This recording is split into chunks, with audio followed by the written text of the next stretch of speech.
चिदम्बरमठाधीशं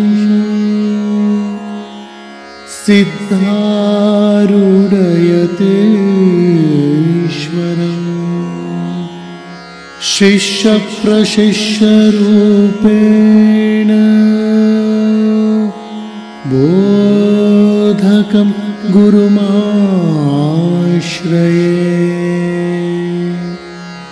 यदङ्घ्रिकमलद्वन्द्वम् तापत्रयनिवारणम्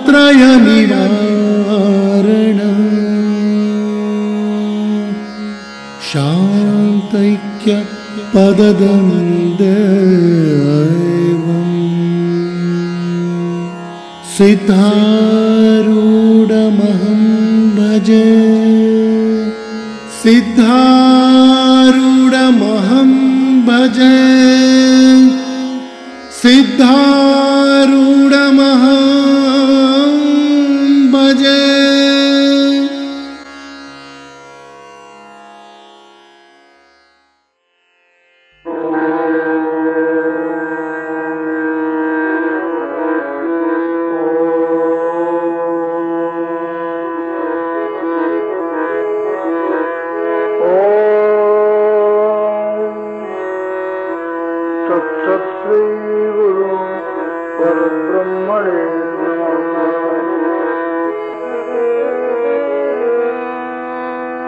यं ब्रह्मा वरुणेन्द्र रुद्रमरुता शृण्वन्ति जीवैष्णवैः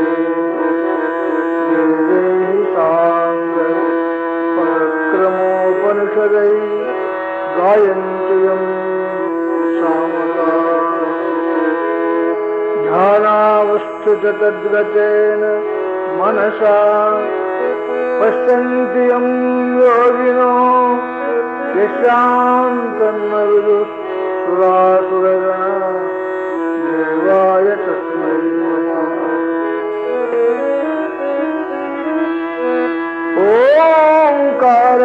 ओंकारपञ्जरसुखीम् उपनिषदुद्यानकेलिकलकण्ठीम् आगमर्पिणमयूरीम् आर्यामन्तर्विभावये दैवानदीर्घनयनाम् देशिकरूपेण दर्शिताभ्रयम् वामकुचनिहितवीणाम् वरदाम् सङ्गीतमातृकाम्। ॐ पूर्णमदः पूर्णमिदम् पूर्णात् पूर्णमुदच्यते पूर्णस्य पूर्णमादाय पूर्णमेवावशिष्यते। ॐ शान्तिः शान्तिः शान्तिः। जय मंगलम जय नमः पार्वती। सद्गुरुनाथ महाराज की, गुरा चामुंडेश्वरी माता, सकल साधु संत महाराज की जय मंगलम जय नमः पार्वती पते।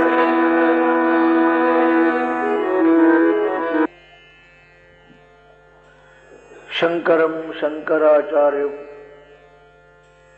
केशवं बादरायणं सूत्रभाष्यकृतं वंदे भगवन्तौ पुनः पुनः।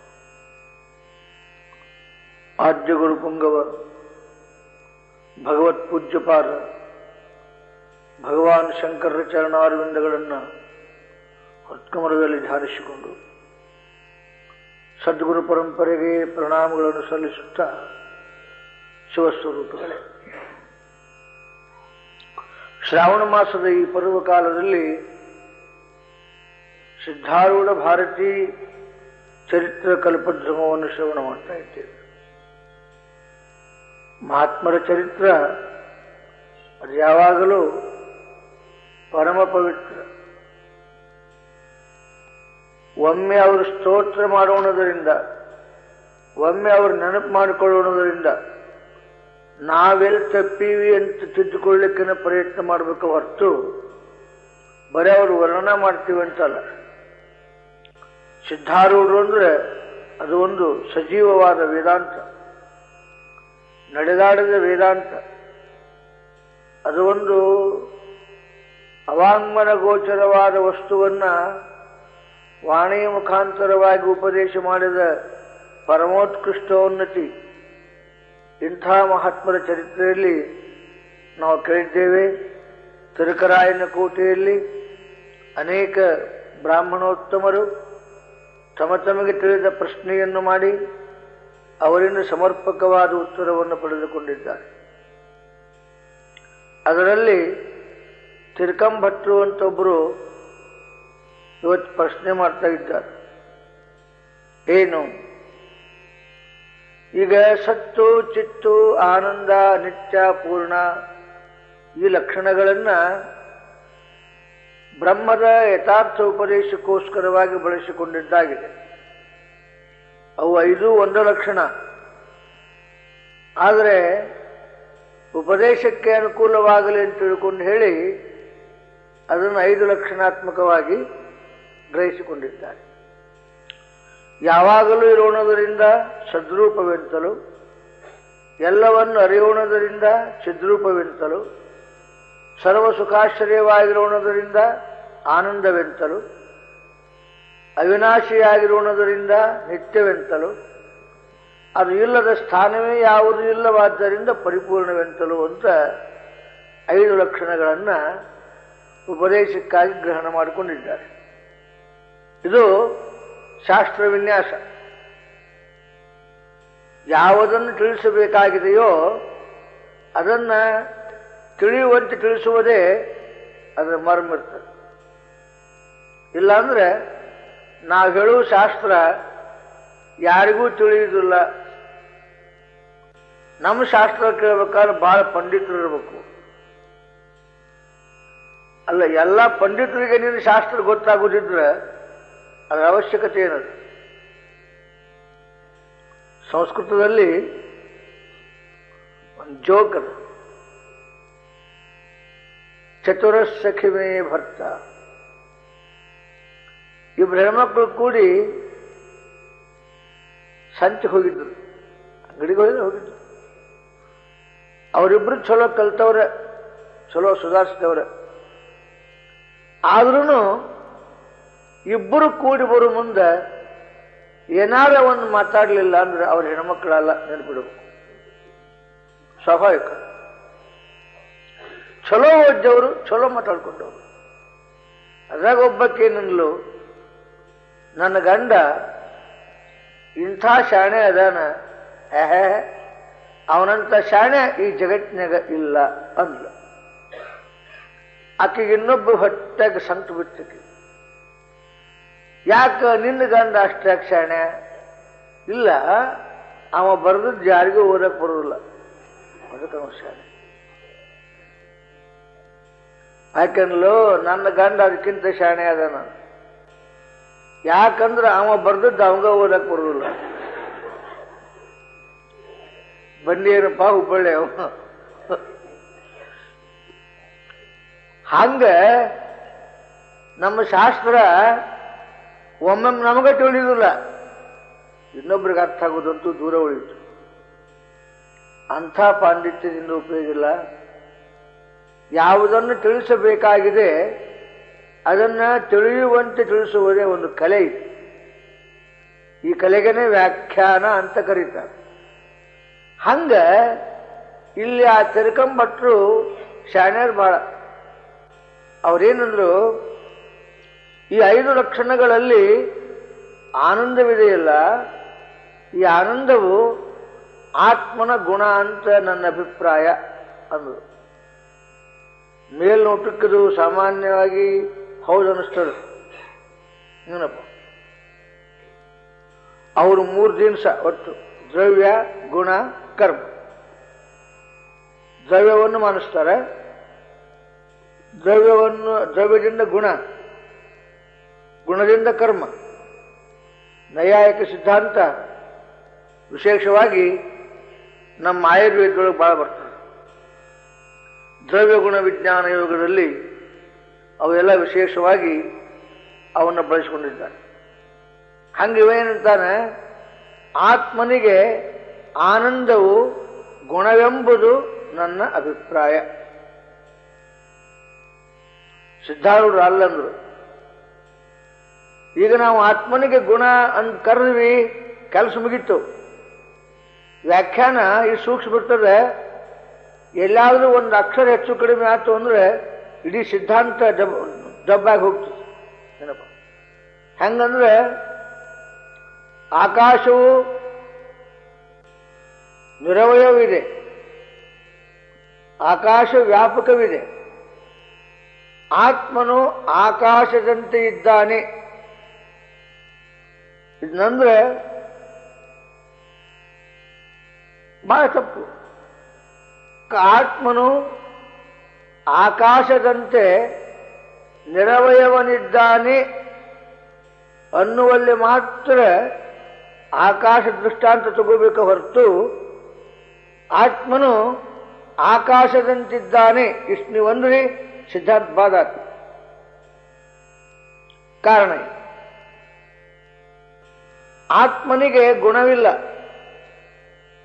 ಆಕಾಶಕ್ಕೆ ಗುಣವಿದೆ. ಆಕಾಶಕ್ಕೆ ಗುಣ ಏನಿದೆ? ಆಕಾಶಕ್ಕೆ ಶಬ್ದವೇ ಗುಣವಿದೆ. ಆಕಾಶಕ್ಕೆ ಶಬ್ದವೇ ಗುಣವಿರುವುದರಿಂದ ಯಾವುದೂ ನಿರ್ಗುಣವೋ ಅಲ್ಲಿ ಗುಣವನ್ನು ಗ್ರಹಿಸಲಿಕ್ಕೆ ಬರುವುದು. ಇದು ಫಿಲಾಸಫಿ ಲೈನ್ ಈಗ ಹೋಗೋದು. ಆದ್ದರಿಂದ ಸಿದ್ಧಾರೂಢ ಭಾರತೀಯಂದರು, ಅಯ್ಯ, ಹರುಷವು ಆತ್ಮನ ಗುಣವು ಅಲ್ಲ. ಯಾಕಂದ್ರೆ ಒಂದು ವಸ್ತುವಿನಲ್ಲಿ ಗುಣವು ಆಗಂತುಕವಾಗಿರುತ್ತದೆ ಹೇಳಿ.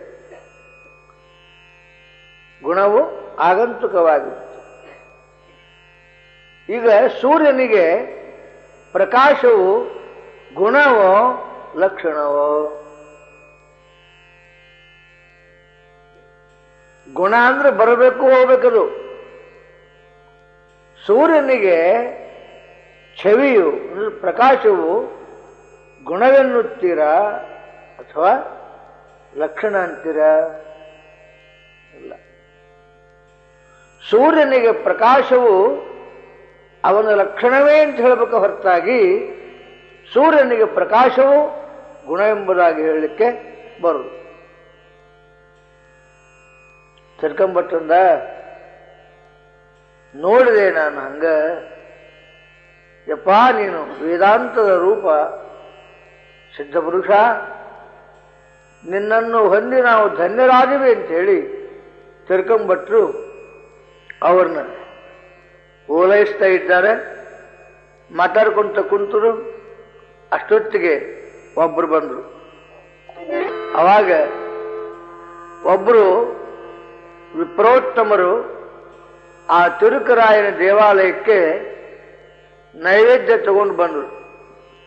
ನೈವೇದ್ಯ ತಗೊಂಡು ಬಂದರು. ಒಳಗೆ ಹೋಗಿ ನೈವೇದ್ಯ ಮಾಡಿದರು.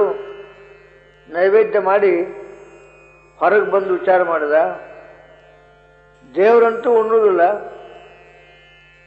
ಈ ನೈವೇದ್ಯ ಅಪ್ರಯೋಜಕ. ಒಬ್ಬ ಬ್ರಹ್ಮಜ್ಞಾನಿ ಇಲ್ಲಿ ಕುಂತಾಗ ಅವನು ಬಾಯೊಳಗಂತೂ ತನ್ನ ನಾವು ಹಾಕಲಿಲ್ಲ ಅಂದ್ರೆ ಯಾವ ದೇವರಿಗೂ ಪ್ರೀತಿ ಆಗುವುದಿಲ್ಲ ಅಂತ ಹೇಳಿ ಆ ನೈವೇದ್ಯ ತಗೊಂಡು ಬಂದು ಅಪ್ಪ ಅವ್ರ ಮುಂದಿಟ್ಟು, ಹೇ ಮಹಾಪುರುಷ, ಇದನ್ನು ನೀ ಸ್ವೀಕಾರ ಮಾಡು. ಇದನ್ನು ನೀ ಸ್ವೀಕಾರ ಮಾಡಿದರೆ ತಿರುಕರಾಯನೇ ಪ್ರೀತಿಯಾದಂತೆ ಆಗುತ್ತದೆ ಅಂತ ಹೇಳಿ ಆ ನೈವೇದ್ಯವನ್ನು ಸಿದ್ಧಾರೂಢರಿಗೆ ಊಟ ಮಾಡಿಸಿದ್ರು. ಅದಕ್ಕೆ ಬ್ಯಾಡೂ ಅನ್ಲಿಲ್ಲ ಅಪ್ಪ ಅವರು, ಬೇಕು ಅನ್ಲಿಲ್ಲ. ಯಾಕಂದ್ರೆ ಆರೂಢ ಅವಸ್ಥೆಯೇ ಹಂಗಿರ್ತದದು. ನಾವು ತಿಳ್ಕೊಂಡಷ್ಟು ನಾವು ಏನು ವಿಚಾರ ಮಾಡ್ತೀವಿ ಅದು ನಮ್ಮ ಮತೀಯ ವಿಕಾರ. ಶುದ್ಧ ಮತಿ ಇದ್ರೆ ಅವ್ರನ್ನ ಶುದ್ಧವಾಗಿ ಅರ್ಥ ಮಾಡ್ಕೋಬಹುದು, ಅಶುದ್ಧ ಮತಿ ಇದ್ರೆ ಅಶುದ್ಧವಾಗಿ ಅರ್ಥ ಮಾಡಿಕೊಳ್ಳಬಹುದು. ಅದು ನಮ್ಮ ಬುದ್ಧಿಯ ವೈಕಲ್ಯವೇ ಹೊರತು ಅವರ ಸ್ಥಿತಿಯ ವೈಕಲ್ಯ ಅಲ್ಲ. ಆದ್ದರಿಂದ ಸಿದ್ಧಾರೂಢ ಪ್ರವೃತ್ತಿಗಳಿಗೆ ಅರ್ಚಕರು ನೈವೇದ್ಯವನ್ನ ಊಟ ಮಾಡಿಸಿದ್ರು. ಮತ್ತಿಲ್ಲಾಂದ್ರೆ ನಾವು ಮಾಡ್ತೀವಿ ದೊಡ್ಡ ಗದ್ದಲ. ಈಗ ಮನೆಯೊಳಗೆ ಸತ್ಯನಾರಾಯಣ ಪೂಜೆ ಮಾಡಿರ್ತೀವಿ, ಯಾವುದನ್ನು ಪೂಜೆ ಮಾಡಿರ್ತೀವಿ, ಅಕಸ್ಮಾತ್ ನಮ್ಮ ಪೂಜಾಕ್ಕೆ ಪರಮಾತ್ಮ ಒಲಿದು ನಮ್ಮ ಬಾಗಲ್ದಾಗ ಬಂದು ನಿಂತು ಹರಕರಿವೆ ಹಾಕ್ಕೊಂಡು ಎತ್ತಲಾಗರ ಒಂದು ಜೋತ್ರ ಉಟ್ಕೊಂಡು ನಂಗೆ ಹಸಿವೆ ಆಗಿದಪ್ಪ ಊಟಕ್ಕೆ ಹಾಕ್ರಿ ಅಂದ್ರೆ ಬಡಗಿ ತಗೊಂಡು ಹಾಕ್ತೀವಿ ಹೊರತಾಗಿ ನಾವೇನು ಮಾಡಲಾರು. ಅವ ಬಂದಾನಂತ ತಿಳಿಯೋ ಕಣ್ಣು ಬೇಕಲ್ರಿ, ಅವ ಬಂದದ್ದನ್ನು ತಿಳಿಯುವ ಬುದ್ಧಿ ಬೇಕಲ್ಲ. ಆ ಟೈಮ್ನಾಗ ಅದಕ್ಕೆ ಯಾರ ಬಂದ್ರು ಕೂಡ ಅದಕ್ಕೆ ನಮ್ಮ ವೇದ ಬಹಳ ಚಂದ ಹೇಳ್ಯದ, ಅತಿಥಿ ದೇವೋ ಭವ. ಪೂಜಾ ಮಾಡಿದ್ದಿ, ಊಟಕ್ಕೆ ಕೂಡುತ್ತಿದ್ದಿ, ಒಬ್ಬ ಆಗಂತುಕ ಅಕಸ್ಮಾತ್ ಬಂದ ಹಸಿವೆ ಆಗ್ಯದ ಅಂದ, ಆಗ ಅವನು ದೇವರನ್ನು ತಿಳಿಬೇಕು ಅಂತ ಹೇಳ್ತಾರೆ. ಅವ್ರಿಗೆ ಅತಿಥಿ ಅಂತಾರೆ. ತಿಥಿ ಬ್ಯಾರೆ, ಅತಿಥಿ ಬ್ಯಾರೆ. ತಿಥಿ ಅಂದ್ರೆ ಡಾಕ್ಟ್ರೇ ಇಂಥ ತಾರೀಕಿನ ದಿವಸ ಇಷ್ಟು ಗಂಟೆಗೆ ನಿಮ್ಮ ಮನೆಗೆ ಬರ್ತೀನಿ, ನಮ್ಗೆ ಊಟಕ್ಕೆ ರೆಡಿ ಮಾಡಿಬಿಡ್ರಿ. ಇದು ಇವ ತಿಥಿ. ಇವ ಅತಿಥಿ ಹಂಗಲ್ಲ, ನೀವನ್ನೂ ಸಮಯಕ್ಕೆ ಸಹಜ ಬಂದ್ಬಿಡ್ತಾನೆ, ಹಸಿವೆ ಆಗ್ಯದಂತ ಮುಗಿತಾರೆ. ಹಂಗ ಮಹಾತ್ಮರನ್ನ ಸತ್ಪುರುಷರನ್ನ ಗೊತ್ತು ಹಿಡಿದ್ರೂ ಕೂಡ ಒಂದು ಭಾಗ್ಯ ಬೇಕು. ಹಂಗ ತಿರ್ಕಂಭಟ್ಟ ಮೊದಲಾಗಿರ್ತಕ್ಕಂಥವರು ಅವರಿಗೆ ಉಪಚಾರವನ್ನು ಮಾಡಿದರು. ಇಲ್ಲೇನಾತ್ ನೋಡಿ, ಪರಮಾತ್ಮನೇ ಈ ರೂಪದಿಂದ ಬಂದಿದ್ದಾನೆ ಎಂಬುದಾಗಿ ಭಾವಿಸಿಕೊಂಡಿರ್ತಕ್ಕಂಥ ಅಲ್ಲೇ ದ್ವಿಜೋತ್ತಮರೆಲ್ಲ ಕೂಡಿಕೊಂಡು ಕೆಲವು ದಿವಸ ನೀವು ಇಲ್ಲೇ ಇರಬೇಕು, ನಮ್ಮ ಕ್ರಮವಾಗಿ ಯಾವುದಾದ್ರೂ ಒಂದು ಗ್ರಂಥವನ್ನು ನಡೆಸಬೇಕು ಅಂತ ಹೇಳಿ ಕ್ರಮ ಬೇಕ್ರಿ. ಸುಮ್ಮನೆ ಎಲ್ಲಾರು ಒಂದು 4 ಮಾತು ಹೇಳಿದ್ವಿ ಹಂಗ ಮುಂದೆ ಹೋದ್ವಿ ಅಂದ್ರೆ ಇದು ಕ್ರಮ ಅಲ್ಲ, ಇದು ಶ್ರಮ. ಯಾಕಂದ್ರೆ ಎಳದಲ್ಲಿ ತರಬೇಕು ನಾವು. ಹಂಗ ಎಲ್ಲರೂ ಇರ್ರಿ ಅಂತ ಹೇಳಿದ ಕೂಡಲೇ ಸಿದ್ಧಾರೂಢರು ಕೆಲವು ದಿವಸ ಅಲ್ಲಿದ್ದು ಅಲ್ಲಿದ್ದ ಭಕ್ತರಿಗೆ ಉಪದೇಶವನ್ನ ಮಾಡಿದರು. ಅದರೊಳಗೊಬ್ಬ ಹೆಣ್ಮಗಳು ಗುಜ್ಜಮ್ಮ ಅಂಥೇಳಿ. ಗಂಡ್ಮಕ್ಳಿಗೆ ಜ್ಞಾನ ಆಗುತ್ತೆ, ಹೆಣ್ಮಕ್ಳಿಗೆ ಆಗೋದಿಲ್ಲ ಅನ್ನೋ ಮುಂದಿನ ಭಾಳ ಎಷ್ಟೋ ಮಾಡಿದ್ರು ಹೆಣ್ಮಕ್ಳು ಹೌದಲ್ಲ, ಅವ್ರಿಗೆ ಬುದ್ಧಿ ಭಾಳ ಕಡಿಮೆ ಅಲ್ರಿ. ಬುದ್ಧಿ ಇದ್ದವ್ರು ದೊಡ್ಡವರು, ಬುದ್ಧಿ ಇಲ್ಲದವ್ರು ದೊಡ್ಡವರು. ನಿಮ್ಮ ವಿಚಾರ. ದೊಡ್ಡವರು ಸಣ್ಣವ್ರನ್ನ ದುಡಿಸುವಂತಾರೋ, ಸಣ್ಣವರು ದೊಡ್ಡವ್ರನ್ನ ದುಡಿಸುವಂತಾರೋ? ದೊಡ್ಡವರು ಸಣ್ಣವ್ರನ್ನ ದುಡಿಸ್ಕೊ, ಸಣ್ಣವರು ದೊಡ್ಡವರಿಗಾಗಿ ಕೆಲಸ ಮಾಡಿ. ಯಾಕಪ್ಪ ಏನು ತ್ರಾಸ ತಗೊಂತೀವಿ, ಮಾಡ್ಬೇಕಲ್ರಿಪ್ಪ ಅಂತ. ವರ್ಕ್ಶಾಪ್ಗೆ ಓಡ್ತಾನೆ, ಆಫೀಸಿಗೆ ಓಡ್ತಾನೆ, ಕಚೇರಿಗೆ ಓಡ್ತಾನೆ, ಪೋಸ್ಟ್ ಓಡ್ತಾನ. ಯಾಕೆ ಹಿಂಗ ಓಡಾಡಿ ಬರೋರು ದೊಡ್ಡವರು, ಮನೆಯಾಗಿದ್ದುಕೊಂಡು ಆರ್ಡರ್ ಮಾಡೋರು ದೊಡ್ಡವರು? ಅದು ಇನ್ನೂ ಬಂದು ಸಾಯಕಲ್ಲಿರ್ತೈತಿ. ಕೇಶಾಪುರಕ್ಕೆ ಹೋಗಿ ಕಾಪಲ್ ತೊಗೊಂಬರ್ಬರ್ರಿ, ಅದು ಒಂದು ಐತೆ ಚಾ ಚೀಲ. ಈ ಚೀಲ ಸೈಕಲ್ಗೆ ಹಾಕಿ ಹರಿತ ಹೊರತು ಹಂಗ ದೊಡ್ಡವ್ರು ಯಾರು? ಅವ್ರನ್ನ ಯಾಕೆ ಹಿಂದಿಟ್ಟಿರಿ ನೀವು ಅಂದ್ರೆ, ಒಂದು ವೇಳೆ ಅವ್ರನ್ನ ಆಧ್ಯಾತ್ಮದಾಗ ಒಂದು ಹೆಜ್ಜೆ ನೀವು ಮುಂದೆ ಬಿಟ್ರೆ ನಿಮ್ಮ ಅಪ್ಪಗೂ ಬಗ್ಗುದ್ರು ಅವರು. ಅದಕ್ಕೆ ನಮಗೂ ಸುಮಾರು ಆದೀತು ಅಂತ ಅವ್ರನ್ನ ಶಾಣ್ಯಾರನ್ನ ಮಾಡದಂಗ ಎಷ್ಟು ಕಲ್ತರ ಏನು ಅಡಿಗೆ ಮನೆ ತಪ್ಪುದಿಲ್ಲಲ್ಲ ಅಂತ ಅವ್ರನ್ನ ಪುರುಷ ಪ್ರಧಾನವಾದ ಈ ಸಮಾಜ ಹುಚ್ಚುಚ್ಚಾಕಾರ ಅರ್ಥ ಮಾಡಿಕೊಂಡದ ಹೊರತಾಗಿ ನಿಜವಾಗಿಯೂ ಕೂಡ ವೇದ ಕಾಲದಲ್ಲಿ ಗಾರ್ಗಿ ಮೊದಲಾಗಿರ್ತಕ್ಕಂಥವರು ಸಾಮಾನ್ಯರಾಗಿ ಹೋದ್ರೆ ವಿದಗ್ಧ ಶಾಕಲ್ಯನಲ್ಲಿ ಆಕೆ ಮಾಡಿರ್ತಕ್ಕಂಥ ಅಭ್ಯಾಸ ನೋಡಿದ್ರೆ ಒಬ್ಬಕ್ಕೆ ಮಗಳು ದೊಡ್ಡ ಆಸ್ತಿ ನೆನಪ ಗಣಮಕ್ಕಳು ಇರಲಿಲ್ಲ ಅವನಿಗೆ ಗಾರ್ಗಿಯ ತಂದೆಗೆ ಆಗವ ಏನ್ ಮಾಡಿದ ಆಗಿನ ಸ್ಮೃತಿ ಅನುಸರಿಸಿ ಆಕೆಗೆ ಉಪನಯನ ಮಾಡಿ ಯಜ್ಞೋಪವೀತ ಹಾಕಿ ಬ್ರಹ್ಮೋಪದೇಶ ಮಾಡಿದರು. ಬ್ರಹ್ಮೋಪದೇಶ ಮಾಡಿದ ಮೇಲೆ ವಿದಗ್ಧ ಶಾಕಲ್ಯ ಪಂಡಿತನಲ್ಲಿ ಸಮಗ್ರ ಅಭ್ಯಾಸ ಮಾಡಿಲ್ಲ. ಅಭ್ಯಾಸ ಅಷ್ಟೇ ಮಾಡಲಿಲ್ಲ, ಸ್ಥಿತಿ ಬಂತಕಿಗೆ. ಅದು ಎಂಥ ಸ್ಥಿತಿ ಇತ್ತು ಅಂದ್ರೆ ಆಗಿನ ಕಾಲದ ಋಷಿಗಳು ಮುನಿಗಳು ಯೋಗಿಗಳು ಅನ್ನುವರ ಗುಂಪಿನಲ್ಲಿ ಗಾರ್ಗಿ ಮಾತಾಡಿದ ಮೇಲೆ ಇನ್ಯಾರೂ ಮಾತಾಡಕೂಡುದು ಇತ್ತು. ಇಂಥ ಪಾಂಡಿತ್ಯ. ವಶಿಷ್ಠ ಇಂಥವ, ಯಾಜ್ಞವಲ್ಕ ಇಂಥ ಮಹಾತ್ಮ ಭಗವಾನ್, ವಿಶ್ವಾಮಿತ್ರರಿಂಥ ದೊಡ್ಡ ತಪಸ್ವಿ. ಆದ್ರೂ ಗಾರ್ಗಿ ಮಾತನ್ನು ಮೀರುವ ಯೋಗ್ಯತೆ ಆಗಿನ ಕಾಲದ ಸಮಾಜದಲ್ಲಿ ಇರಲಿಲ್ಲ ಎಂಬುದನ್ನ ನಮ್ಮ ಪ್ರಾಚೀನ ಇತಿಹಾಸಗಳಿಂದ ನಾವು ಕಾಣ್ತಾ ಇದ್ದೀವಲ್ಲ. ಹಂಗ ಬ್ರಹ್ಮವಿದ್ಯೆಗೆ ಅಧಿಕಾರಿ ಯಾರು? ಪುರುಷ ಸ್ತ್ರೀ ಅಧಿಕಾರಿ ಅಲ್ಲ. ಮುಕ್ತನಾಗಬೇಕು ಎಂಬುವ ಇಚ್ಛೆ ಯಾರಿಗೆ ಬರುತ್ತದೆಯೋ ಅವರೆಲ್ಲರೂ ಅಧಿಕಾರಿಗಳು. ಪುರುಷನೇ ಅಧಿಕಾರಿಯಾಗಬೇಕು, ಸ್ತ್ರೀಯೇ ಅಧಿಕಾರಿಯಾಗಬೇಕು ಎಂಬುವ ಅಪ್ರಯೋಜಕ ವಾಕ್ಯಗಳಿಗೆ ಆಸ್ಪದವಿಲ್ಲ ವೇದಾಂತದಲ್ಲಿ. ಹಂಗಾರೆ ಅಭಿಪ್ರಾಯ ಏನು? ಯಾರಿಗೆ ಸುಖೇಚ್ಛು ಪ್ರಾಪ್ತಿಯಾಗುತ್ತದೆಯೋ, ಯಾರು ಮುಕ್ತರಾಗಬೇಕೆಂಬುದಾಗಿ ಇಚ್ಛೆ ಮಾಡುತ್ತಿದ್ದಾರೆಯೋ ಅವರು ಮಾತ್ರ ಅಧಿಕಾರಿಗಳು. ಹಂಗ ಆ ಗುಜ್ಜಮ್ಮನಿಗೆ ಏನನಿಸ್ತು?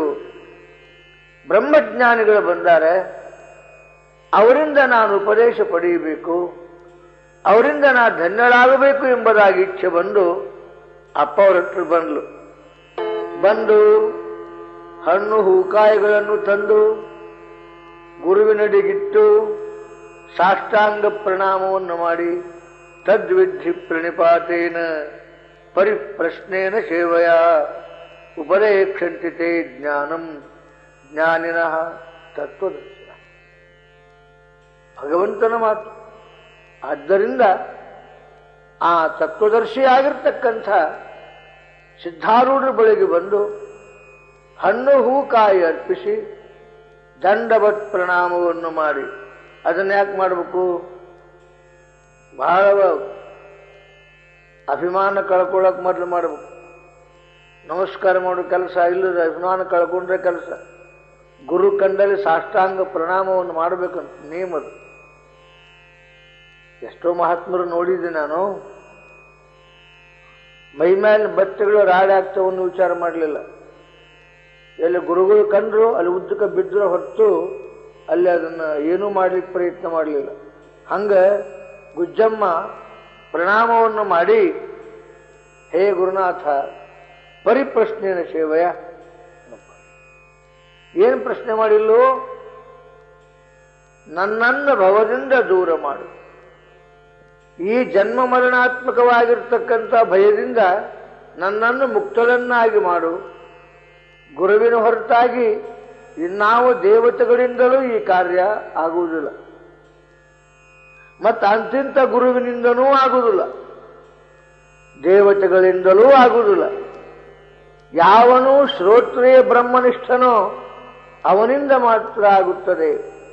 ತದ್ವಿಜ್ಞಾನಾರ್ಥಂ ಸಗುರುಮೇವ ಆವಿಗಚ್ಚೇತ್. ಅವ ಹಂಗಿರ್ಬೇಕಂತ, ವೇದಾಂತ ಪಾರಾಂಗತನಾಗಿರ್ಬೇಕಂತ, ಸ್ವತಃ ಬ್ರಹ್ಮನಿಷ್ಠನಾಗಿರ್ಬೇಕಂತ. ಸಮಿತ್ಪಾಣಿಯಾಗಿ ಗುರುವಿನ ಹತ್ತಿರ ಹೋಗಿ ದಂಡವತ್ ಪ್ರಣಾಮ ಸಲ್ಲಿಸಿ ಆತನಿಗೆ ಈ ಪ್ರಶ್ನೆಗಳನ್ನು ಮಾಡಬೇಕೆಂಬುದಾಗಿ ನೇಮ. ಯಾವನ ಕಡೆಗಾರ 10 ರೂಪಾಯಿ ಇಸ್ಕೋಬೇಕಾಗಿತ್ತು ಅಂದ್ರೆ ನೀರಾಗಿರ್ತೀರಿ ನೀವು. ಹೌದಲ್ಲ ನೋಡ್ರಿ, ಒಂದು 10 ರೂಪಾಯಿ ಬೇಕಾಗಿದ್ದು ರೀ, ನಾ ಕೊಡ್ತೀನಿ. ಅದಕ್ಕೆ ಕೆಲಸಕ್ಕೆ ಬಾರ್ದು ಒಂದು 10 ರೂಪಾಯಿ ಕೇಳಬೇಕಾದ್ರೆ ನಿನ್ನ ಅಭಿಮಾನ ಕಳ್ಕೊಂಡು ಕೇಳಬೇಕಾಗ್ತದೆ. ಮೋಕ್ಷವನ್ನು ಕೇಳಬೇಕಾದ್ರೆ ಹೆಂಗಿರ್ಬೇಕು ಹಂಗಾರ ಲೆಕ್ಕ. ಆದ್ದರಿಂದ ಗುಜ್ಜಮ್ಮ ಬಂದು ಕೇಳಿದ ಕೂಡಲೇ ಅಪ್ಪ ಅವ್ರಂತಾರೆ, ಧನ್ಯಳು ನೀನು, ಲಘು ಅರು ಬಂದದ, ಈ ಪ್ರಜ್ಞಾ ಬರುದ ದುರ್ಲಭ, ಮೋಕ್ಷ ಆಗುವುದು ದೂರ ಉಳಿತು. ಮೋಕ್ಷ ಪಡಿಬೇಕು ಅನ್ನೋ ಅಪೇಕ್ಷೆ ಬರಬೇಕಾದ್ರನ ಪುಣ್ಯ ಇರ್ಬೇಕಂತ ಹೇಳ್ತಾರೆ. ಇಲ್ಲದ ಬರುವುದಿಲ್ಲ.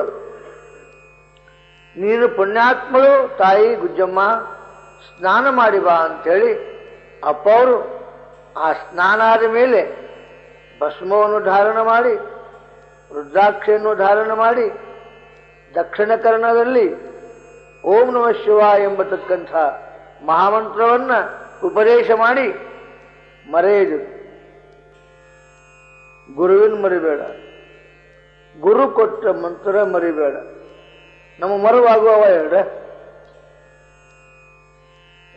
ಎಂಥವು ನೆನಪಿಟ್ಕೊಂತೀವ್ರಿ ನಾವು. ಈಗ ಒಂದು 10 ವರ್ಷದಿಂದ ನನಗವ ಒಂದು ಮಾತಂದಿದ್ದ ನೆನಪಾದ್ರೆ ಮೈ ಬೆಂಕಿ ಹಚ್ಚಂಗಾಗ್ತದೆ. ಯಾವಾಗಿದು 10 ವರ್ಷದ ಹಿಂದೆ ಅವ ಏನೋ ಅಂದಿದ್ನಂತೆ. ಆ 10 ವರ್ಷದ ಹಿಂದೆ ಮಾತು ಕೇಳಿ ನೆನಪು ಮಾಡಿದ್ರೆ ಮೈ ಉರಿತದ ಅಂತಾನೆ. ಗುರು ಕೊಟ್ಟ ಮಂತ್ರ ನೆನಪಾಗಿ ಮೈ ಝುಮ್ಮಂತದ ಅನ್ನುವಲ್ಲ. ಗುರುವಿನ ನೆನಪಾದ್ರೆ ಎಲ್ಲ ಮರಿತದ ಅನ್ನುವಲ್ಲ. ಗುರುವಿನ ನೆನಪಾದ್ರೆ ಭವತಿಮಿರ ನಾಶವಾಗ್ತದ ಅನ್ನುವಲ್ಲ. ಗುರುವಿನ ಮಂತ್ರ ಮಲ್ಕೊಂಡ್ರು ಗುಂಗ್ ಹಿಡಿತದಪ್ಪ, ಮರಿವಲ್ರು ಅನ್ನುವಲ್ಲ. ಏನ್ ಪಾಪ ಇರಬೇಕು ಶರೀರದ್ದು. ಎಂಥೆಂಥ ನೆನಪಿಟ್ಟುಕೊಂತಾನೆ. 20 ವರ್ಷದ 30 ವರ್ಷದ ಅಬಾಬಾಬಾಬಾ. ನಾ ಸಣ್ಣವಿದ್ದಾಗ ಕಾಕಾ ಒಂದು ನಾಟಕ ನೋಡಿದೆ. ಛೇ ಛೇ ಛೇ ಛೇ. ಆ ನಾಟಕದ ರಂಗಭೂಮಿ ಮೇಲೆ ಒಬ್ಬ ಹೆಣ್ಮಗಳು ನಾಟ್ಯ ಮಾಡಿಲ್ಲು, ನೆನಪಾದ್ರೆ ಕಣ್ಣು ಮುಂದೆ ಇದ್ದಂಗದ ಇನ್ನು ಅಂತಾನ. ಆ ನಾಟಕದ ಹೆಂಗಸು ಕಣ್ಣು ಮುಂದೆ ಬಂದಂಗ ಗುರು ಕಣ್ಣು ಮುಂದೆ ಬರವಲ್ಲ. ಗುರು ಕೊಟ್ಟ ಮಂತ್ರ ಸ್ಫುರಣ ಆಗುವಲ್ರು.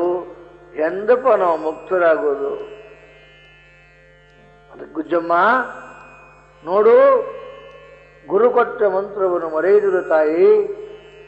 ಗುರುವಿನ ಮೂರ್ತಿಯನ್ನು ಮರೆಯದಿರು.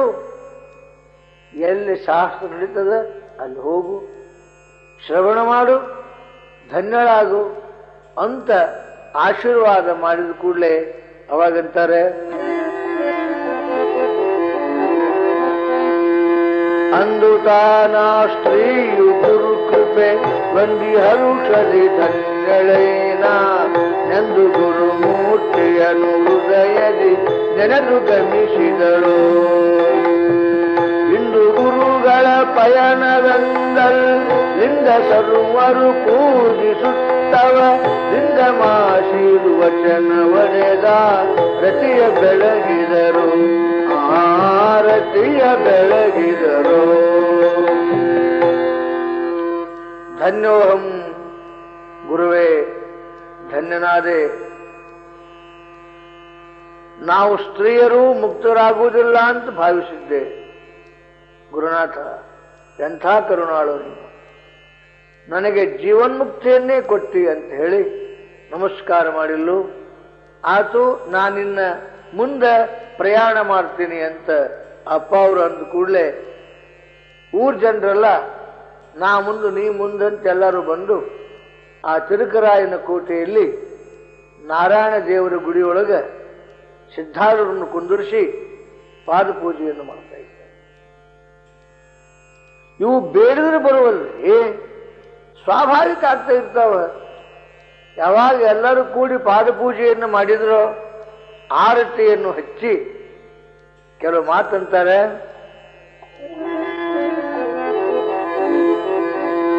ಜಯತು ತಾಮಸ ತಿಮಿರ ದಿನಮಣಿ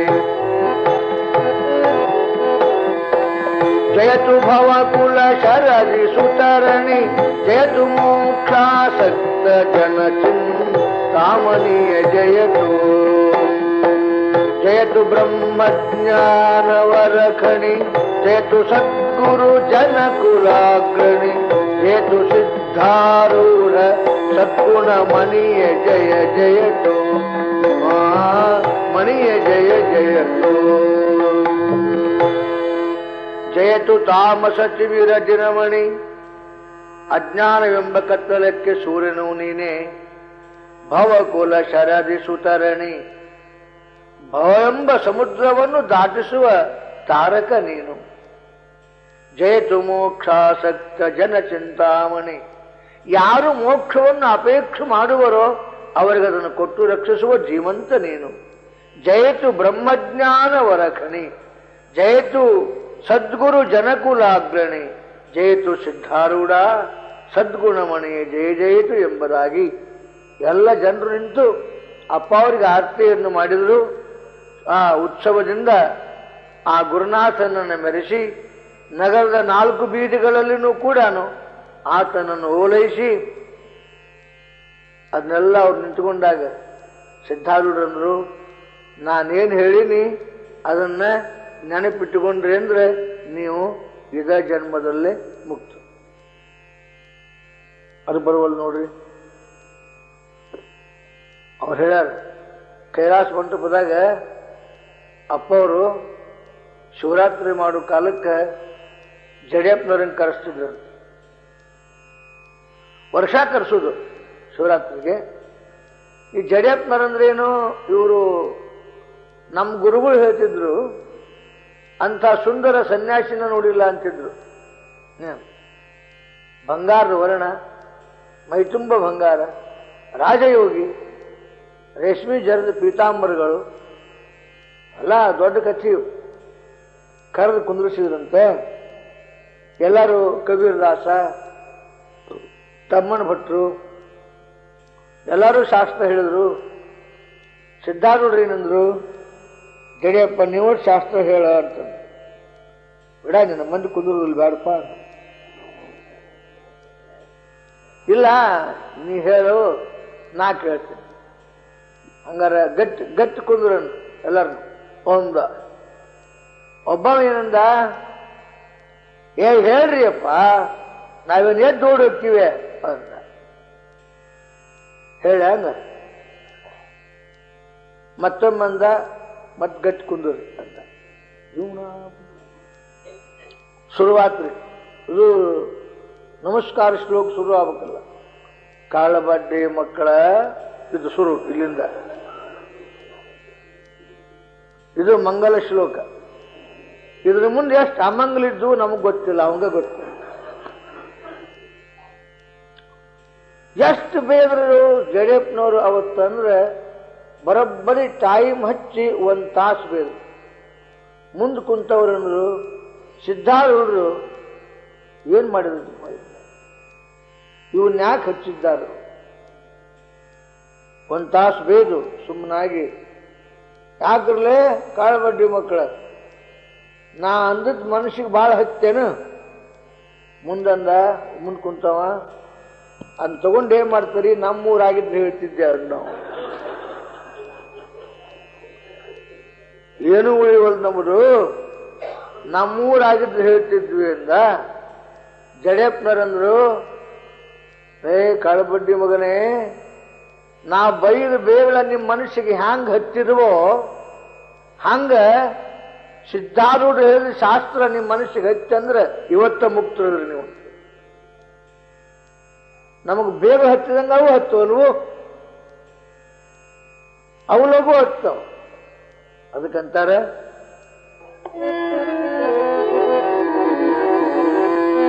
ತ್ವರರಿ ಮಲ್ಲಿಂದಟವಿವನ ಗಿರಿಪುರಗಳಂ ಚರಿಸುತ್ತ ಚೋಟ ಪರಮನಾರಾಯಣನ ಕಾಣುತ್ತ ಸಿದ್ಧನಲ್ಲಿಂದ ಮೆರೆಯುತ್ತಲ್ಲಿರುತ್ತಿದ್ದ ಪರಮೇಶ್ವರ ಸುಲಿಂಗವ ಮುದದೆ ಕಾಣುತ್ತ ಮರದಿ ಟಸ್ಕರ ಮತ್ತೆ ಮಸ್ಕರ ನೋಡುತ್ತಲ್ಲಿಂದ ನೋಡುತ್ತಲ್ಲಿಂದ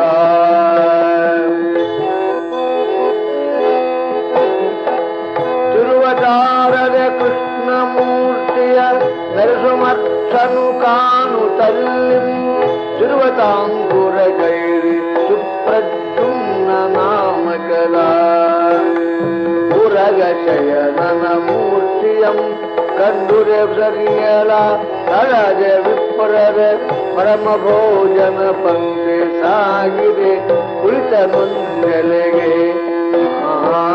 ಕುಳಿತ ನೊಂದೆಲೆಗೆ.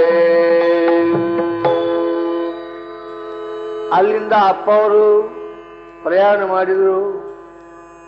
ಅಲ್ಲಿಂದ ಅಡವಿ ವನ ಗಿರಿ ಪುರಗಳಂ ಚರಿಸುತ್ತ ಅಲ್ಲಲ್ಲೇ ದೇವಾಲಯಗಳನ್ನು ನೋಡುತ್ತಾ ಎಲ್ಲಿಗೆ ಬಂದರು ಅಂದ್ರೆ ತಿರುವತಾರ ಅಂತ ಒಂದು ತಮಿಳುನಾಡಿನಲ್ಲಿ ಒಂದು ಊರು. ಅಲ್ಲಿಗೆ ಬಂದು ಒಂದು ಪ್ರದ್ಯುಮ್ನ ನಾಮಕ ದೇವರ ಗುಡಿ ಅದೊಂದು.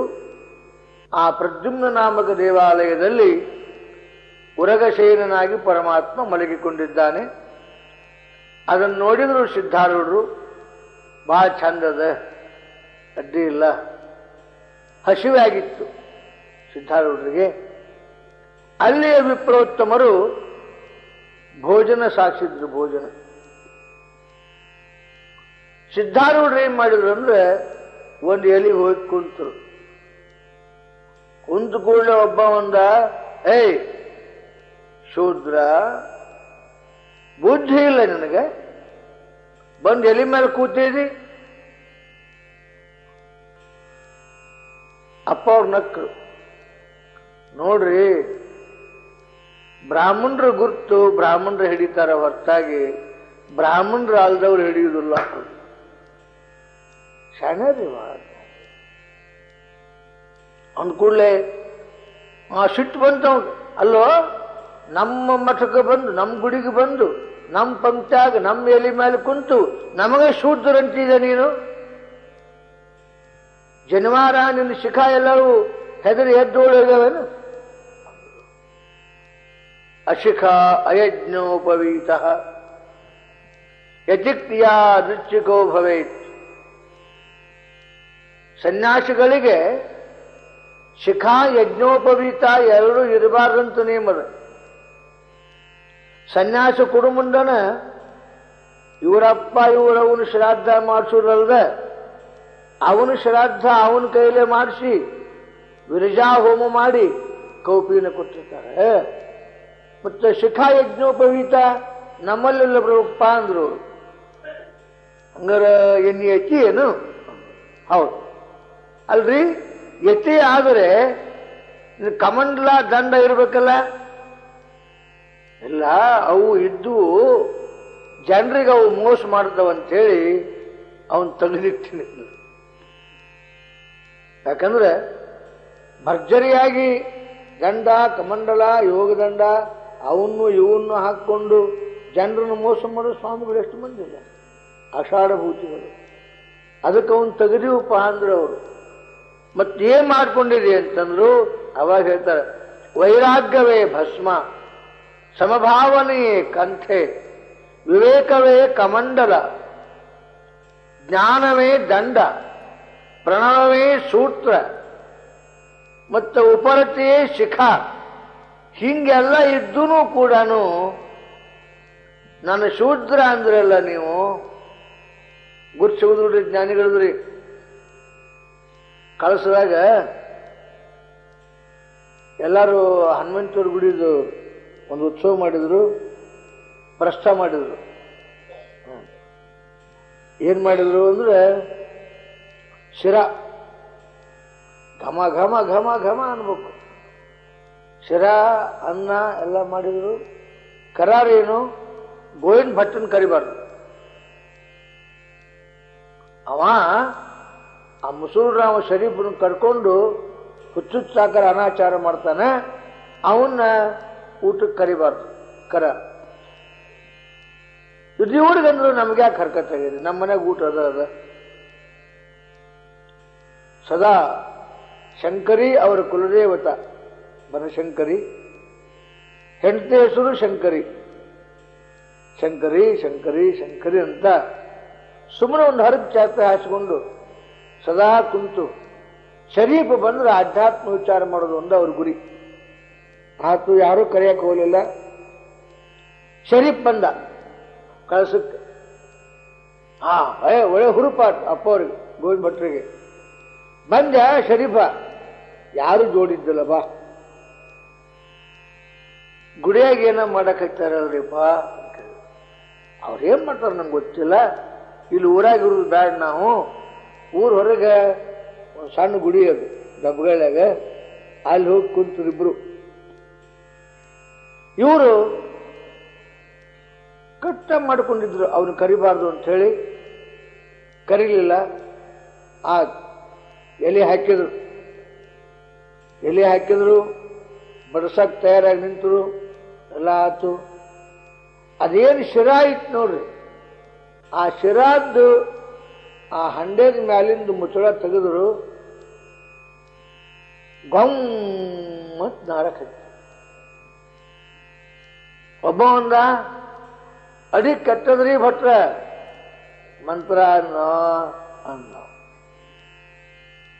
ಮಂತ್ರ ಅಂದಂಗ ಅದು ಹೆಚ್ಚಾತ್ ನಾತ. ಅದಕ್ಕೊಬ್ಬ ಒಂದ ಗೋವಿಂದ ಭಟ್ಟನ ಬಿಟ್ಟು ಮಾಡಿದ ಹಣೆ ಬಾರಿದು. ಬ್ರಹ್ಮಜ್ಞಾನಿಗಳನ್ನು ಕಡೆಗಣಿಸಬಾರ್ದಾಗಿತ್ತು ನಾವು. ಹೋಗಿ ಕರ್ಕೊಂಬರ್ರಿ.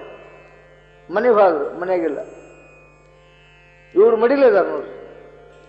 ಎಲ್ಲಿ ಹೋಗ್ಬೇಕಾದ್ರೆ ಅಲ್ಲಿ ಹೋಗ್ಬೇಕಿಲ್ಲ. ಆ ಡಬ್ಗಳೇ ಅಲ್ಲಿ ಒಬ್ಬನೇ ಇಲ್ಲ, ಶರೀಫದ. ಹೋಗಿ ದೂರ ನಿಂತರು. ಇಲ್ಲಾಕ್ ಬಂದ್ರು? ಮಡಿಲಿದ್ದವರು ಅಂದ್ರು ಗೋವಿಂದ ಭಟ್ರು. ಇಲ್ರಿ, ಎಲ್ಲರೂ ತಮಗೆ ಊಟಕ್ಕೆ ಬರ್ಲಿಕ್ಕೆ ವಿನಂತಿ ಮಾಡಿಕೊಂಡಾರ. ನಮಗಾಗುದಿಲ್ಲ. ನಾವು ಒಬ್ಬರೇ ಬರೋದಿಲ್ಲ. ನಮ್ಮ ಹುಡುಗ ಬಂದಾನ, ಅವನು ಕರ್ಕೊಂಬರೋರು ನಾವು. ಮತ್ ನೋಡಪ್ಪ, ನಾವು ಅಲ್ಲಿ ಬಂದ ಮೇಲೆ ಅಲ್ಲಿ ಕೂಡ್ರಿ, ಇಲ್ಲಿ ಕೂಡ್ರಿ, ನಮಗಾಗುದಿಲ್ಲ. ಒಬ್ಬರ ಕಡೆಯಿಂದ ಬಟ್ ಮಾಡಿ ತೋರ್ಸ್ಕೊಂಡವ್ರಲ್ಲ ನಾವು. ಜ್ಞಾನಿಗಳಂದ್ರೆ ಏನ್ರಿ? ಅನುಸರಿಕೆ ತೋರುವಿಕೆ ಎಲ್ಲಿಲ್ಲವೋ ಅದೇ ಜ್ಞಾನ. ಹೊಳ್ಳವು ಹೋಗಿ ಹೇಳಿದ್ರು, ಮಾರಾಯ ನಮ್ಗೆ ಹಸ್ಕೋದಿಲ್ಲವ, ಮತ್ತು ಅವ ಶರೀಫ್ ಬಂದ ಬಿಟ್ಟಾನ, ಇಬ್ರು ಕೂಡೇ ಬರೋರ, ಮತ್ತೆ ಹೆಂಗ ಹಾಳಾಗಿ ಹೋಗಲ್ಲಕ್ಕೆ ನಮ್ದು ಮಡಿ. ಶಾಪ ಯಾವತ್ತು ಹೋಗ್ಬೇಕನ್ನ. ಸಜ್ಜಕನು ಕೆಟ್ಟು ನಮ್ಮ ವಂಶನೂ ಹಾಳಾಕ್ಕವಿನ್ನ. ಬಿಡುದು ಬೇಡ, ಹೋಗಿ ನೋಡು ಅವ್ರು ಹೆಂಗದ್ರ ಹಂಗ ಬಾಣ್ರಿ ಅಂದ್ರು. ಮತ್ ಹೋಗಿ ಅಜ್ಜ, ಮತ್ ನೀವು ಬರ್ಬೇಕು, ನೀವು ಹೆಂಗ್ ಹೇಳ್ತೀರಿ ಹಂಗೆ ಕೇಳ್ತೀವಿ, ನೀವು ಎಲ್ಲಿ ಕೂಡಿರ್ತೀರ ಅಲ್ಲಿ ಕೂಡ್ರಿ, ನೀವು ಹೆಂಗಿರ್ತೀರ ಹಂಗಿರ್ರಿ. ಸರಿಪ್ಪ, ಹೂ ನಡೆಯೋ ಅಪ್ಪ, ನಾ ಬರ್ಲೆ ಅಲ್ಲೇ, ಮತ್ತೆ ನಿನ್ನ ಬಿಟ್ಟು ನಂದೇನಿದೆ, ನಡಿ ಹೋಗು. ಬಂದ್ರಪ್ಪ ಇಬ್ರು. ಇವ ಒಂದು ಕೋಟ್ ಹಾಕ್ಯಾನ, ಒಂದು ಪಟಗ ಸುತ್ತಾನ. ಇವನು ಒಂದು ಕೋಟ್ ಹಾಕ್ಯಾನ, ಇವನು ಪಟಗ ಸುತ್ತಾನ. ಬಂದರು. ನಡುಪಂಚ ಎಲೆ ಮೇಲೆ ಕುಂತರು. ಅವನು ತೆಗಿಯಂಗಿಲ್ಲ. ಏನು ಪಟಗ ಸರ್, ಇವರು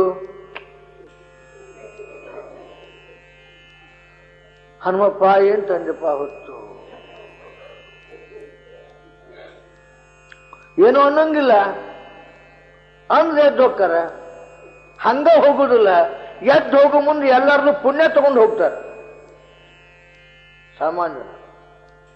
ಆಯ್ತು. ಒಬ್ಬ ಬಂದ, ಅದು ಸಜ್ಜಕ ಶಿರ ಕೆಟ್ಟದ್ರಿ, ಅದಕ್ಕೆ ಬಂದಿದೆ ಕರೆಯಕ್ಕೆ. ಇಲ್ಲಿಕ್ರೆ ಬರೋ ಕಂಪನಿ ಅಲ್ಲಿ ನೀವು, ನನಗನಿಸ್ತು ಏನೋ ಆಗ್ಯದ ಅಂತ ಹೇಳಿ. ಶರೀಫ, ಆ ಸಜ್ಜಕ ಶುದ್ಧ ಮಾಡ್ಬಾ ಅಂದಿವ. ಸೊನ್ನೆ ಮಂದಿ ಅಲ್ಲಿ ಹೋಯಪ್ಪ, ಇದು ಶುದ್ಧ ಮಾಡಬಾರಪ್ಪ ಅಂತಂದ್ರು. ಹೂನಪ್ಪ ಎಲ್ಲರೂ ಜೀವ ಎಡಗೈ ಹಿಡ್ಕೊಂಡು ಮುಟ್ಟಿನ ನೋಯಪ್ಪ, ಮುಟ್ತಾನೋ ಮುಟ್ತಾನೋ ಮುಟ್ತಾನೋ, ಮುಟ್ಟೇ ಬಿಟ್ನೋ ಯಪ್ಪ. ಅವ ಶುದ್ಧ ಮಾಡಿದ. ಹ್ಯಾಂಗ್ ಮಾಡಿದ? ನೀರು ತಗೊಂಡು ತನ್ನ ಕೈಯೇ ನೀರಿನ ಹಂಡೆದ ಸುರಿದ. ಶಿವ ಶಿವ ಶಿವ ಶಿವ ಶಿವ ಶಿವ ಶಿವ. ಇನ್ನು ತಿನ್ಬೇಕು ನಾವಿನ್ನ. ಮುಗಿತ್ ಬಂದ. ಗುರುವೇ ಸಜ್ಜಕ ಬರೋಬರೇ ಆಗ್ಯದಪ್ಪ, ಊಟಕ್ಕೆ ಹಾಕಂತ ಹೇಳಿ ಶುರುವಾತು. ಉಂಡ್ರೆ ಕುಲ ಕೆಡ್ತದೆ, ಬಿಟ್ರ ಶಾಪ. ಎಡಗೆಯ ಜೀವ ಹಿಡ್ಕೊಂಡು ಮತ್ತೆ ಪ್ರಾಯಶ್ಚಿತ್ತ ಮಾಡ್ಕೊಂಡ್ರ ಎಲ್ಲರೂ. ಪ್ರಾಯಶ್ಚಿತ್ತ ಅಂದ್ರೆ ಆಕಳು ರುಚಿ ಕುಡಿಯುವುದು. ಸಿಟ್ಟಿಗೆ ಬೇಡ್ರೋಯಪ್ಪ. ಹೌದು ಹೌದು. ಅದಕ್ಕಿಂತ ಪ್ರಾಯಶ್ಚಿತ್ತ ಅಂದ್ರೆ ಸಗಣಿ ತಿನ್ನೋದು. ಪಂಚಗವ್ಯ, ಪಂಚಗವ್ಯ ಅಂದ್ರೆ ಏನು? ಆಕಳ ಹಾಲು, ಮೊಸರು, ತುಪ್ಪ, ಆಕಳ ಸಗಣಿ, ಆಕಳ ಮೂತ್ರ, ಇವು 5 ಪಂಚಗವ್ಯ. ಷಡ್ಗವ್ಯ ಅಂತ ಒಂದಲ್ಲ ಇನ್ನೊಂದು, ಅದು ಹೇಳಬಾರ್ದು ನಾನು. ಏನಪ್ಪ ಪ್ರಾಯಶ್ಚಿತ್ತ ಮಾಡ್ಕೋಬೇಕು ಅಂತೇಳಿ ಎಲ್ಲರೂ ವಿಚಾರ ಮಾಡ್ಲಿಕ್ಕೆ ಹಚ್ಚಾರೆ. ಆತು ಸಜ್ಜಕ ಬಡಿಸಿದ್ರಪ್ಪ, ನಿನಗೆ ಹೇಳ್ತೀನಿ ಮೊದಲು ಒಲೆ ಸಾಕು ಸಾಕು ಅಂದವರು. ಅದು ದೇವಲೋಕದ ಅಮೃತ ವಾಸನೆ. ಇನ್ನಷ್ಟು ತಗೊಂಬಾರ, ಭೀಮಠ, ಗುಣಮಠ, ಗೋವಿಂದಮಠ, ಸ್ವಲ್ಪ ಹಾಕ್ಬಾ ಆಯ್ತೇನು? ಇನ್ನೂ 10 ಊರು ಉಂಡ್ರು ಆಗುದಿಲ್ಲೋ ಅಂದವ. ಆಯ್ತು, ಯಾಕೆ ಹೇಳ್ತೇನೆ? ಬ್ರಹ್ಮಜ್ಞಾನಿಗಳ ಮರ್ಮ ತಿಳಿಯುವುದಿಲ್ಲ. ಯಾವನು ಬ್ರಹ್ಮಜ್ಞಾನಿಯೋ ಅವನೇ ಶುದ್ಧ ವಿಪ್ರ. ಅಂದಮೇಲೆ ಅಪ್ಪ ಅವ್ರ ಮಾತು ಕೇಳಂದ, ಛೇ ಇವನು ಸಾಮಾನ್ಯನಲ್ಲ, ವೈಶ್ವಾನರನೇ ಈ ರೂಪದಲ್ಲಿ ಬಂದಿದ್ದಾನೆ, ವೈಶ್ವಾನರನೇ ಈ ರೂಪದಲ್ಲಿ ಬಂದಿದ್ದಾನೆ. ನಾವು ಅವನಿಗೆ ಏನಾರು ಅಂಜು ಅಂದ್ರೆ ಶಾಪ ತಟ್ಟಿತು, ಪೂಜೆ ಮಾಡಿ ಊಟಕ್ಕೆ ಹಾಕಿ ಮೊದಲು ಅಂತ ಹೇಳಿ ಅದರಾಗೊಬ್ಬ ನುರಿತ ಬ್ರಹ್ಮಜ್ಞಾನಿ ಸಿದ್ಧಾರೂಢರನ್ನ ಕೂಡಿಸಿ ಪಾದ ಪೂಜೆ ಮಾಡಿ ಊಟ ಮಾಡಿಸ್ಯಾರೆ. ಮುಂದೆ ಸಂಚಾರ ಮಾಡ್ತಾ ಮಾಡ್ತಾ ಸಿದ್ಧಾರೂಢರು ಗೋಕರ್ಣಕ್ಕೆ ಬರ್ತಾರೆ. ನಮ್ಮ ಕಂಪನಿ ಕೂಡ್ತಿದ್ದೀವಿ.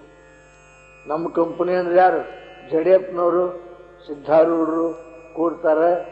ಇದು ಸಿದ್ಧಾರೂಢರ ಪುರಾಣದಲ್ಲಿ ಬಹಳ ರಮ್ಯವಾಗಿರ್ತಕ್ಕಂಥ ಸನ್ನಿವೇಶ. ಸಿದ್ಧಾರೂಢರಿಗೆ ಏನೇನು ಗೊತ್ತಿತ್ತು? ಆಯುರ್ವೇದ ಗೊತ್ತಿತ್ತು, ಜ್ಯೋತಿಷ ಗೊತ್ತಿತ್ತು, ಸಂಗೀತ ಗೊತ್ತಿತ್ತು, ಸಾಹಿತ್ಯ ಗೊತ್ತಿತ್ತು. ಯಾವುದೊಂದನ್ನು ತಿಳಿದರೆ ಎಲ್ಲವನ್ನು ತಿಳಿದಂತಾಗುವುದೋ ಅದು ವೇದಾಂತ.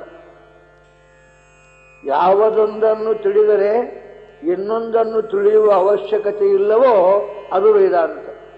ಆ ವೇದಾಂತವೇ ಸಿದ್ಧಾರೂಢ. ಸಿದ್ಧಾರೂಢಂದ್ರನೇ ವೇದಾಂತ. ಆ ಮಹಾತ್ಮರು ಸಂಚಾರ ಮಾಡ್ತಾ ಮಾಡ್ತಾ ಇನ್ನು ಗೋಕರ್ಣಕ್ಕೆ ಬರ್ತಾ ಇದ್ದಾರೆ. ಆ ರಸ ಸನ್ನಿವೇಶವನ್ನು ನಾಳೆ ನೋಡಿಕೊಳ್ಳೋಣ. ಸಮಯವಾಗಿದೆ, ಮಂಗಳಾರತಿ ಮಾಡೋಣ.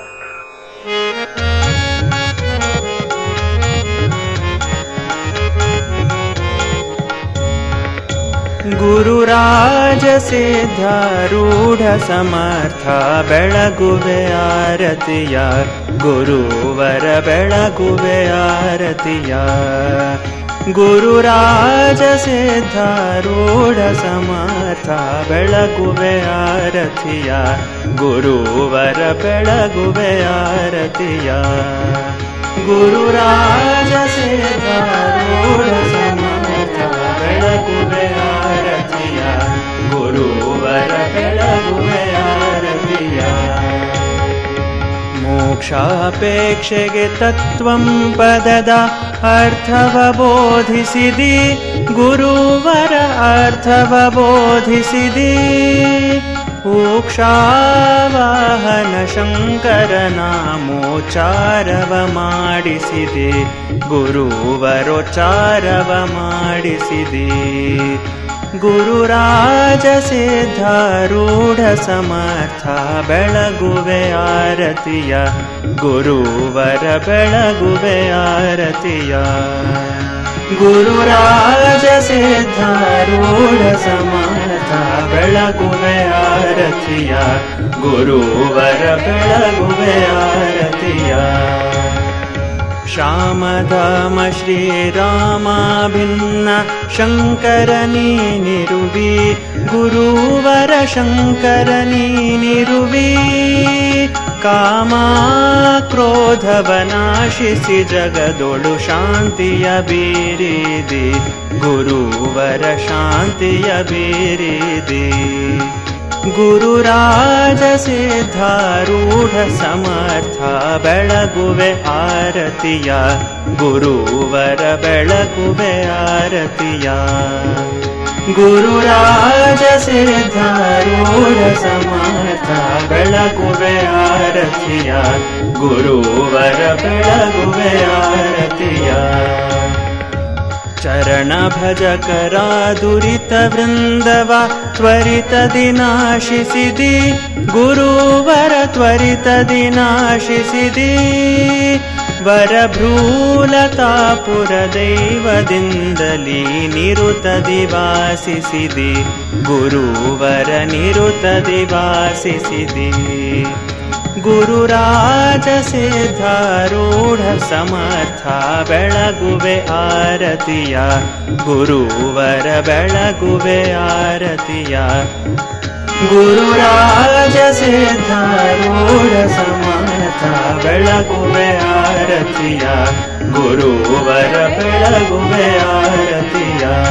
ಗುರುವರ ಬೆಳಗುವೆ ಆರತಿಯ, ಗುರುವರ ಬೆಳಗುವೆ ಆರತಿಯ, ಗುರುವರ ಬೆಳಗುವೆ